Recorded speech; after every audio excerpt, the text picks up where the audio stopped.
सुख संपत करुणानिकेतनम्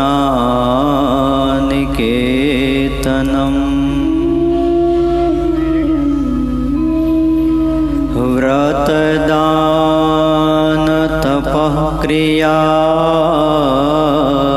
फलम् सहजानंद गुरुं भजे सदा। ओम अवतारिणे श्री स्वामिनारायणाय नमो नमः। अक्षरधामाधिपतये महाराजाधिराजाय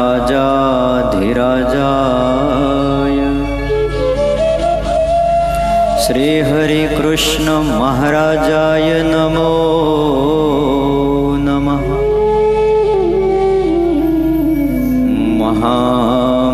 महामनोहराय बालस्वरूपाय श्री घनश्यामाय नमो नमः। एकाकी वनवासिने कठिन तपकारिणे श्री नीलकंठ वरुणींद्राय नमो नमः। सर्वाधाराय सदानंदमूर्तये पुण्यश्रवण कीर्तनाय श्री सहजानंद स्वामिने श्री नारायण मुनये नमो नमः।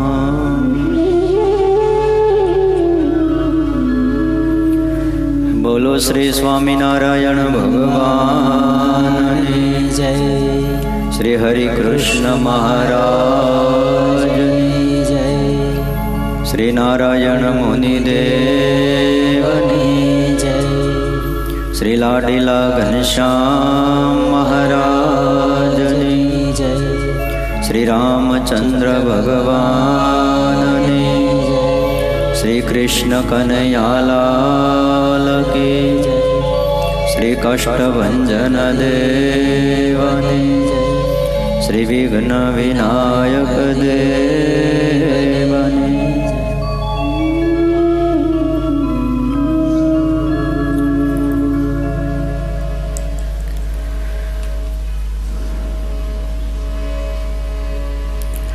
वहला भक्तजनों, सर्वोपास्य सर्वाधार इष्टदेव भगवान श्री स्वामिनारायण, वात्सल्य मूर्ति पूज्यपाद मोटा स्वामी, साधु हृदय दयामूर्ति पूज्यपाद स्वामी, आदरणीय वंदनीय तमाम संतों, पार्षद श्री रमेश भगत आदि तमाम पार्षदों અને આપ સૌ શિબિરાર્થી ભક્તજનોને ભાવથી જય સ્વામિનારાયણ। સ્વામિનારાયણ સ્વામિનારાયણ સ્વામિનારાયણ સ્વામિનારાયણ।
સ્વામિનારાયણ સ્વામી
દીજીએ આપે વરદાન દીજીએ આપે કે હમાયા અમને ન વ્યાપે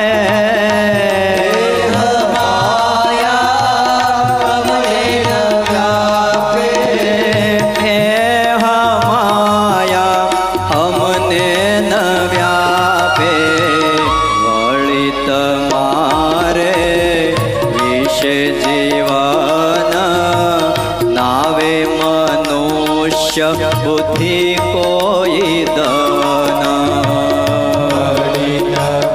હે મહારાજ તમારા વિશે અમને ક્યારેય મનુષ્ય બુદ્ધિ ન આવે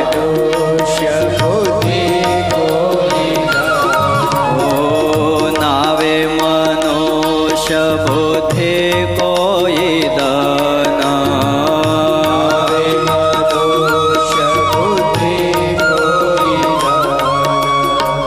જે જે લીલા કરો તમે લાલ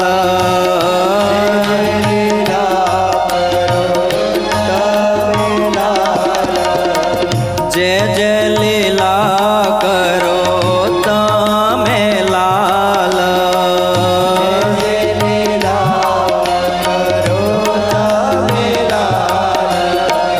તેને સમજો અલૌકિક ખ્યાલ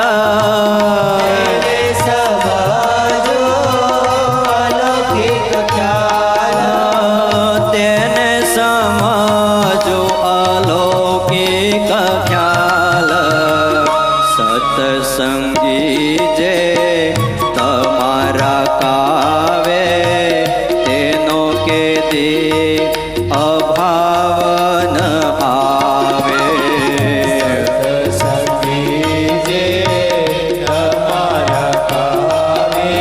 હે મહારાજ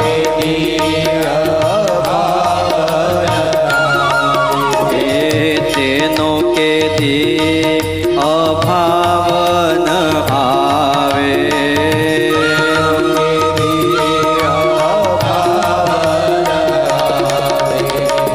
દેશ કાળ ને પ્રિયાએ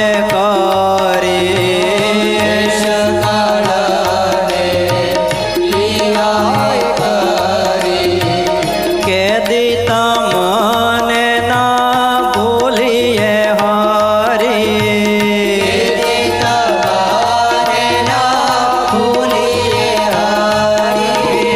કે દીતા મને ના ભૂલીએ હરી કામ ક્રોધ ને લોભ કુમતી મોહ વ્યાપીને ન ફરે મતી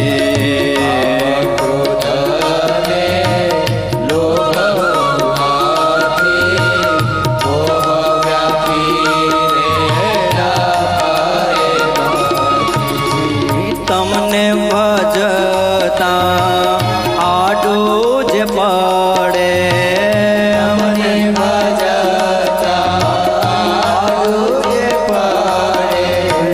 તમને ભજતા આડું જ પડે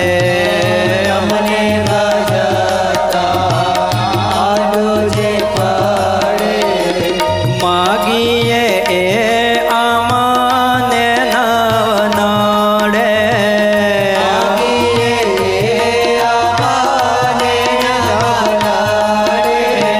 માગીએ એ અમને નવ નડે એટલું માગીએ છઈએ અમે દેજો દયા કરી હરી તમે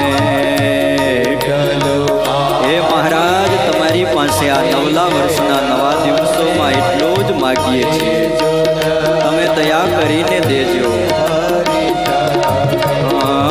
દેજો દયા કરી હરી તમે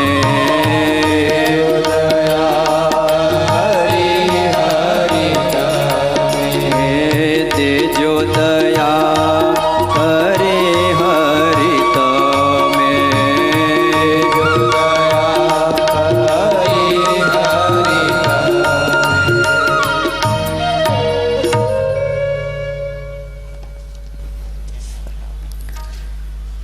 સારંગપુરની અંદર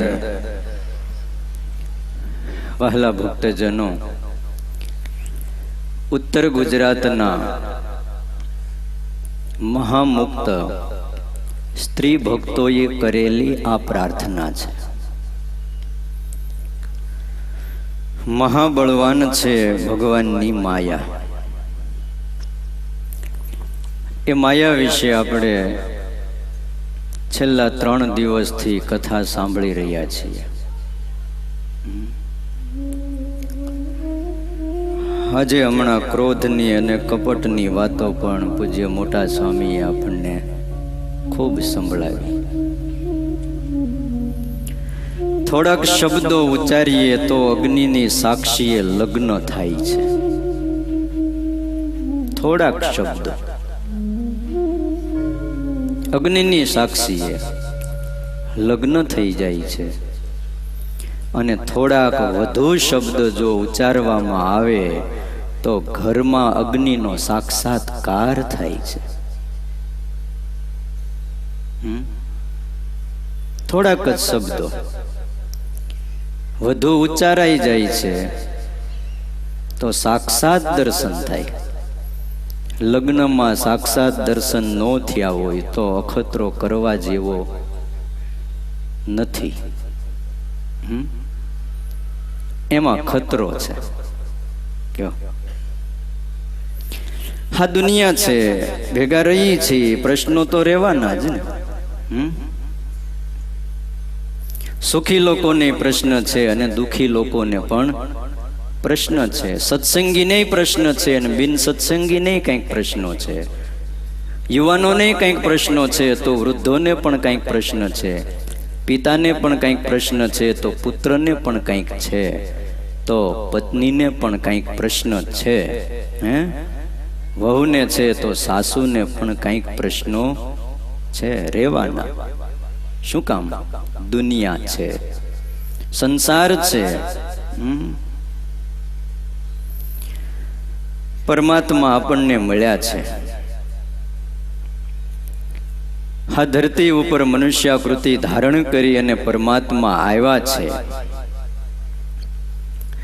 સાથે એમના ધામના મહામુક્તોને પણ આ ધરતી ઉપર લાવ્યા છે અને મનુષ્ય જેવા મનુષ્ય કરી અને આપણી જેવા જીવની સાથે એ મુક્તો ઘણા વર્ષો સુધી રહ્યા છે. એમણે આપણને ઘણું શીખવાડ્યું છે, ઘણું શીખવાડ્યું છે. હવે આપણે સમયના સથવારે કેટલું શીખવું, કેટલું જીવનમાં ઉતારવું એ આપણા હાથમાં છે. મુક્તો તો એક જીવન જીવી ગયા છે. એના રસ્તે જો આપણે ચાલશું તો મુક્ત થતા વાર નહીં લાગે. આ દુનિયામાં વ્યવહાર નથી બદલાતા, સંજોગો બદલાય છે. શું બદલાય છે? સંજોગો બદલાય છે. માણસ નથી બદલતો, માત્ર ને માત્ર માણસના અભિગમો બદલી જાય છે સમયના સથવારે. અને માણસના અભિગમો જ્યારે બદલાય છે ત્યારે આપણને એમ લાગે છે કે માણસ બદલી ગયો છે.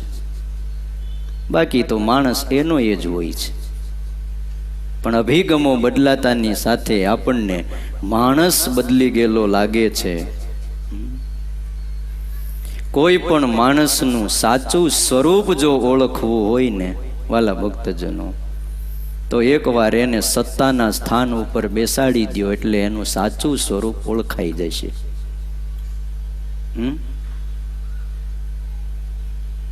એ વગર માણસનું સાચું સ્વરૂપ બહાર નથી આવતું. આ કથા આપણને કંઈક શીખવાડે છે. કેવી કેવી માગણીઓ આ મહાબળવંત માયા તમારી એમાં ઉત્તર ગુજરાતના સ્ત્રી ભક્તોએ કરેલી છે. પ્રભુ રાજી ત્યાગ માગો શું જોઈએ? તો કે બસ અમને આટલું આપો. 2 વાત કરેલી છે, આટલું અમને આપો અને આટલું તો ક્યારેય દેતા નહીં. ક્યારેય નહીં. એ પણ વાત આગળ આવશે. પણ એ તો સમયના સથવારે શ્રવણ કરશું. જીવનમાં એટલી બધી ભૂલો તો ક્યારેય ન કરવી કે પેન્સિલની પહેલા આપણું રબર ઘસાઈ જાય. એટલી બધી ભૂલો ન કરવી. અને ઘણી પેન્સિલો એવી હોય છે કે એની સાથે જ રબર આવે છે. તમે જોઈ છે કે નહીં? તમે ભણતા તે નહીં હોય એવી. હું હવે વતણા હતા, અત્યારે તો એવી પેન્સિલો આવે છે કે એની હારોહાર ઉપર શું હોય? રબર હોય છે. એટલે જેવું લખાય તરત જ એમ લાગે કે નહીં બરાબર નથી લખાણું, એટલે પેન્સિલને જરાક ઊંધી કરે ને ભૂસી નાખે. એમ આ સત્સંગમાં એવા પણ સત્સંગીઓ છે, સહેજ પણ ભૂલ થાય એટલે રબર હારે જ હોય. શું કરે? ભૂસી નાખે. અને અમુક એવા છે કે રબર ગોતવા જાય. અને અમુક એવા પણ છે કોઈક રબર આપે કે ભૂલ થઈ ભૂસી નાખ, મારી થાય જ નહીં, ડબલ ગ્રેજ્યુએટ છું, ડબલ ગ્રેજ્યુએટ. હા, તે હું ડબલ ગ્રેજ્યુએટ ભૂલ જ ન કરે. રબર દેનારાય છે, ભૂલ દેખાડનારા પણ છે. અમુક એવા છે કે રબર રહીને ભૂસી પણ નાખે છે, અને અમુક તો સાથે જ રાખે છે. ભૂલ થાય એટલે ભૂસી જ નાખો એમ. ફરી ના ભૂલ આપણે થાવી જ ન જોઈએ. માટે બહુ ઉતાવળ ન કરવી. શું ભૂલ થાય? મને એક યુવાન હમણાં કહેતો હતો, મને કે હું ઉતાવળે પરણીને બહુ પસ્તાણો છું. હા, પણ આમ ઉતાવળ કરી પછી પસ્તાયો બિચારો. હે, બાકી હોય બહુ ઉતાવળ ન કરતા હો. હા હા, બહુ ઉતાવળ કર્યા જેવું નથી, એમાં પસ્તાવા સિવાય કાંઈ મળતું નથી. આ ગુણાતીત સત્સંગ શિબિરમાં આપણે 4 દિવસથી ભેળા રહી છીએ, વાતો સાંભળી છીએ, સત્સંગ કરીએ છીએ. આ ગુણાતીત સત્સંગ શિબિર 7મી છે. ઘણીવાર વાતો આવે છે કે ભેગા થવું ને એ એક શરૂઆત છે, અને ભેગા રહેવું એ પ્રગતિ છે, ને ભેગા રહીને કામ કરવું એ જ સફળતા છે, બાકી સફળતા નથી. શું? ભેળા થવું એ શું છે? એક શરૂઆત હોય છે. હા, કે જે આપણે એક શુભ કાર્યની શરૂઆત કરી છે, પણ ભેગા રહેવું એ શું છે? પ્રગતિ છે. અને એકબીજા નાના મોટા યુવાનો હોય, વડીલો હોય, બાઈઓ હોય, ભાઈઓ હોય, એ ભેળા મળીને જો કામ કરે તો એ સફળતા કહેવાય. એકબીજાનું બોલવું ગમે નહીં, સાંભળવું ગમે નહીં, એકબીજાની ક્રિયાઓ ન ગમે. એક આવે તો બીજાને ઉકળાટ માંડે થવા, તો સફળતા જિંદગીના અંતિમ શ્વાસ સુધી ક્યારેય મળતી નથી, ક્યારેય ન મળે. આ શિબિરમાં તો આપણા સ્વભાવ ઘસાય છે બટુક ભગત. અમે આ સંસારમાં રહેતા રહેતા ઘણા આપણે ઘસાઈ ગયા છીએ. આ શિબિરમાં તો ભાઈ સ્વભાવો ઘસાય છે. એટલે કોઈ એવું ન માને કે આ મંડપની અંદર આવીને ત્યારે જ આપણા સ્વભાવો ઘસાય ને પછી આમ બહાર હોય તો ન ઘસાય, એવું નથી. બહાર પણ ઘસાય છે, ત્યાં પણ બહુ જરૂરી છે. જ્યારથી શિબિરમાં ફોર્મ ભર્યું, અંદર પ્રવેશ કર્યો અને હાજરી પુરાવી, પછી ચાહે કથાના પ્રસંગો હોય કે કોઈ એક્ટિવિટી હોય કે ભોજન કરવા જતા હોઈએ કે ક્યાંક મેદાનમાં હરતા ફરતા હોઈએ, પણ આ બધું જ શિબિર છે. શું છે? શિબિરનો જ માહોલ છે. એમાં આપણે કેવી રીતે કોની સાથે વ્યવહાર કરીએ છીએ, આ બધું શિબિરમાંથી આપણે શીખવાનું છે. જમતા જમતા 2 વાર ઉઠાડે તોય આપણને જો કાંઈ પણ અંતરમાં સામેવાળા પ્રત્યે સંકલ્પ ન થાય તો શિબિરનો રંગ લાગ્યો. ખરા અર્થમાં ગુણાતીત સત્સંગ શિબિરમાં આવ્યા. અઘરું છે. આ જે પ્રાર્થના છે ને એનું ઊંડાણ એટલું બધું છે ને, એટલું બધું કે આપણા નાના મગજમાં આ મહામુક્તોની પ્રાર્થના ફિટ થાય એમ નથી. કામ, ક્રોધ, લોભ ને મોહ એને સ્વભાવો કીધા. મહારાજ આ બધાઈને લઈને મોહ વ્યાપે છે, તો અમને ક્યારેય એ મોહ ન વ્યાપે. બોલો, ક્યારેય મોહ ન વ્યાપે. એવી અદ્ભુત માગણીઓ કરી છે. માટે આ સત્સંગ શિબિરમાં આપણે આવ્યા છીએ. આપણો સત્સંગી તરીકેનો વ્યવહાર અને આપણી વૃત્તિઓ એ આપણું દર્પણ છે. શું? આપણો વ્યવહાર અને આપણી જે વૃત્તિઓ, આપણો વિચાર એ આપણું દર્પણ છે.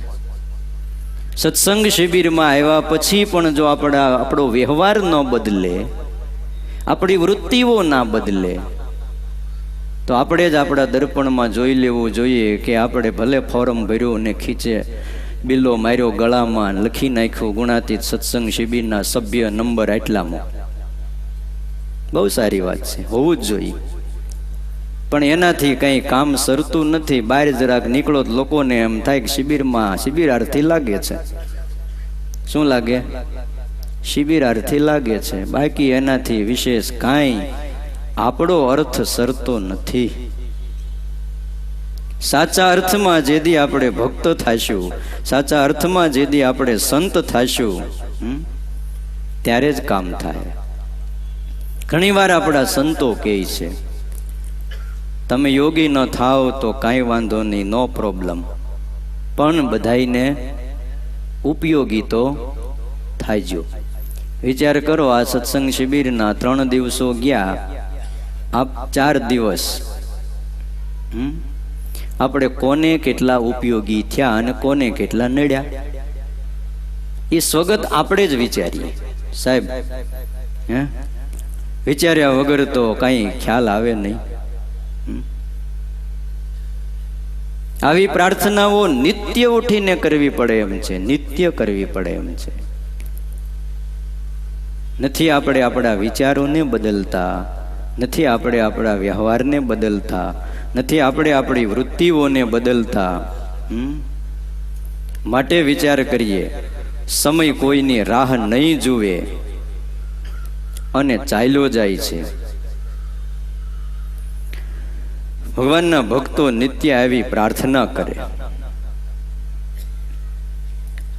રડીને પ્રાર્થના કરે અને પરમાત્માને કહે કે પ્રભુ તો મને આટલું નહીં આપતો અને આટલું જ મને આપજે. ગઈકાલે છેલ્લે આપણે જોયું હતું, વળી તમારે વિશે જીવન નાવે મનુષ્ય બુદ્ધિ કોઈ દન, જે જે લીલા કરો તમે લાલ, એને સમજુ અલૌકિક ખ્યાલ. ભગવાન મનુષ્યાકારે હોય ત્યારે એમની લીલાના દર્શન થાય. અત્યારે એમની લીલાના દર્શન કોઈને થાય છે? આવડું મોટું આ જગત, તો શું એમની લીલા નથી? આ જગતમાં ભાત ભાતના માણસો છે. કોઈ જન્મે છે, કોઈ મૃત્યુ પામે છે, કોઈ હસે છે તો કોઈ રડે છે, કોઈને ક્યાંય લાભ થાય છે તો કોઈને ક્યાંક નુકસાની થાય છે. તો શું આ પરમાત્માની લીલા નથી? તો કયો છો ને લીલા નથી દેખાતી? અરે શાસ્ત્રો કહે છે, જગતની ઉત્પત્તિ, સ્થિતિ અને પ્રલય આ ભગવાનની લીલા છે. આ ઉત્પત્તિ, સ્થિતિ અને પ્રલય રૂપ જે લીલા, એનું જે ગાન કરે છે એ માયાને તરે છે, બ્રહ્મરૂપ થાય છે. આ લીલા છે. બસ ભગવાનની લીલાને આ સૃષ્ટિમાં આવ્યા છો, જેટલો સમય પરમાત્મા દેખાડે જોયા કરો. શું? બસ લીલાઓને જોયા કરો. બહુ આમ તો કહેવા મજા નથી. શું કહેવું તમારું? જોવામાં જે મજા છે એ કહેવામાં મજા નથી. બોલીને દુઃખી થવું એના કરતા મૌન રહીને દુઃખી થવું એ અતિ ઉત્તમ છે. ધણીના ધક્કા ખાતો ખાતો પણ પડ્યો રે, અને જે પડ્યો રે વચનામૃત એના માટે સાક્ષી પૂરે છે. સ્વામિનારાયણ ભગવાનના સાક્ષાત અમૃતમય વચનો છે કે 5 ખાસડા સંત મારે અને એને સહન કરે, જેવું એ સંતનું કલ્યાણ થાય એવું જ કલ્યાણ એ 5 ખાસડાને સહન કરનારાનું થાય છે. ભલે કાંઈ ન સમજતો હોય તોય, અને બધુંય સમજતો હોય પણ સહન કરવાનું જો ન સમજ્યો, આ સત્સંગમાં તમારે લખવું હોય ડાયરીમાં લખી રાખો, 100 જન્મે કલ્યાણ ન થાય. હા, સ્વામિનારાયણ ભગવાને કેટલું સહન કર્યું, આપણા નંદ સાધુઓએ કેટલું કર્યું, તો આપણે તો કરવું જ પડે. બીજું સહન થાય કે ન થાય, પણ કોક આપણી જ્યારે ભૂલ બતાવે ત્યારે એ તો જરાક સહન થવી જ જોઈએ. હે લવજીભાઈ, હમણાં તમે 3 દિવસ હતા નહીં, મેં તો આજ તમને ફોન કર્યો, મેં કીધું આ બા ગયા ક્યાં? હા, જ્ઞાની से ज्ञानी मिले न करे, ज्ञानी की बात ने गधे से गधा मिले करे, लातम लात. क्यों ડાયા માણાની આ સંસારમાં બહુ જરૂર છે. હા, સમજે ત્યાં સુખ સુખ અને સુખ છે, અને ન સમજે ત્યાં દુઃખ દુઃખ ને દુઃખ છે. માણસને ધંધામાં ખોટ જાય ને પછી માણસે સમજવું જોઈએ. શું સમજવું જોઈએ? ખ્યાલ તો આવે ને કે હવે આ 2016માં આપણે ધ્યાન દેવું છે. જો ધ્યાન નહીં દઈએ તો આ 15માં ગયેલી ખોટ પછી તો 2020માં પણ પૂરી થશે નહીં. હા, 15માં ખોટ ગઈ હોય ને પછી 2016માં પણ જાય, પછી ક્યાંય હાંધો થાય ખરો? ન થાય. માટે વિચારજો, 5 ખાસડા મારે તો પણ જે પડ્યો રે અને સહન કરે, એ ઉચ્ચ સ્થિતિવાળા પરમહંસની જે આમ જે એને જે પ્રાપ્તિ થાય, એ સાધુને જે મળે, એટલું જ એ 5 ખાસડાને સહન કરનારો હોય, ધક્કા ખાનારો હોય, એને પ્રાપ્ત થાય છે. હા, ભગવાનના ભક્તને વિશે જેમ ભગવાનમાં મનુષ્ય બુદ્ધિ ન કરાય, એમ ભગવાનના ભક્તમાં પણ મનુષ્ય ભાવ લવાય નહીં. અહીંયા પ્રાર્થના એટલી કરી છે કે વળી તમારે વિશે જીવન નાવે મનુષ્ય બુદ્ધિ કોઈ દન ક્યારેય પણ નહીં. તમારે વિશે મનુષ્ય બુદ્ધિ તો અમને આવે જ નહીં મહારાજ. તે શું તમે એમ માનો છો કે અત્યારે ભગવાન મનુષ્યાકારે આવે તો અમને કાંઈ વાંધો ન આવે, એવું આમ કહી શકો ખરા?